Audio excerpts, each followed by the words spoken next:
Assalamualaikum warahmatullahi wabarakatuh. Salam sahabat rumah belajar. Perkenalkan, saya Sri Hersini dari SMK Negeri 1 Miri Sragen. Saya mengajar sejarah di SMK Negeri 1 Miri Sragen.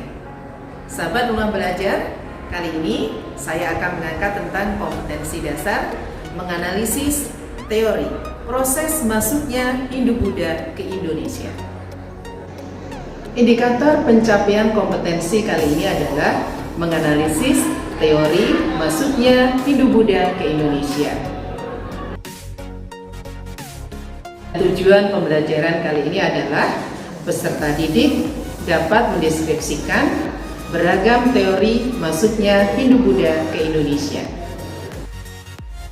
Sahabat rumah belajar, materi pada kompetensi dasar kali ini diantaranya adalah teori masuknya Hindu-Buddha ke Indonesia.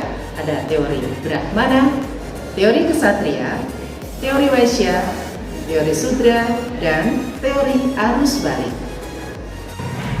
Sahabat rumah belajar, untuk teori masuknya Hindu-Buddha ke Indonesia dikenal ada beberapa macam. Yang pertama adalah teori Brahmana.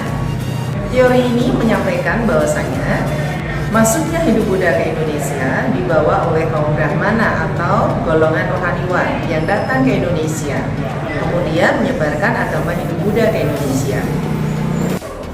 Sementara yang kedua adalah teori Ksatria.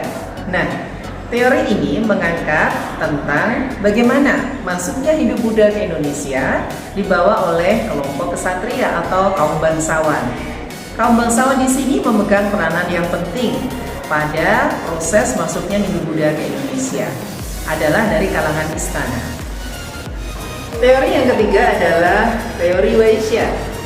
Teori Waisya mengangkat tema atau peran tentang bagaimana peranan para pedagang datang ke Indonesia sekaligus melakukan penyebaran agama Hindu-Buddha.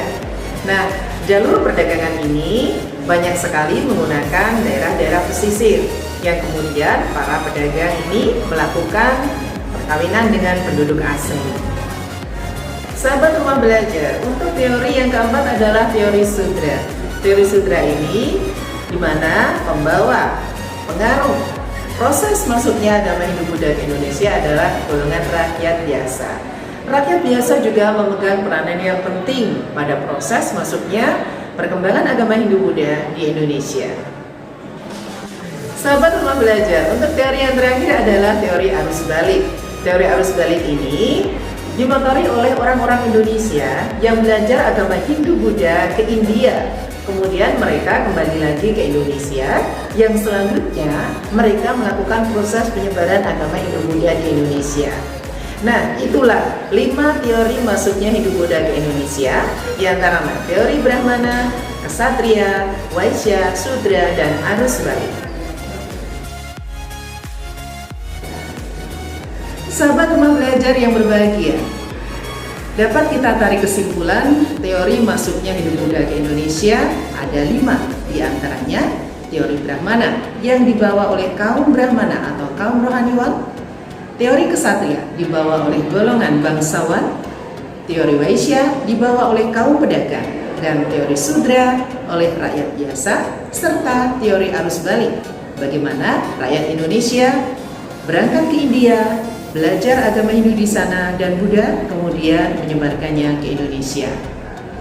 Demikian untuk kompetensi dasar menganalisis proses masuknya Hindu-Buddha ke Indonesia melalui 5 macam teori.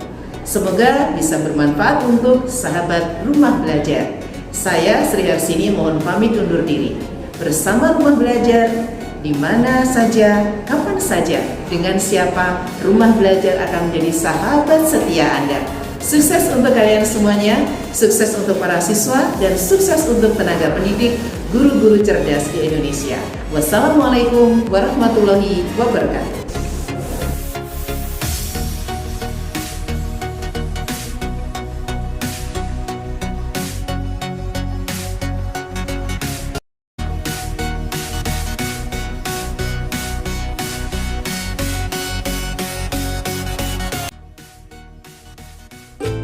Thank you.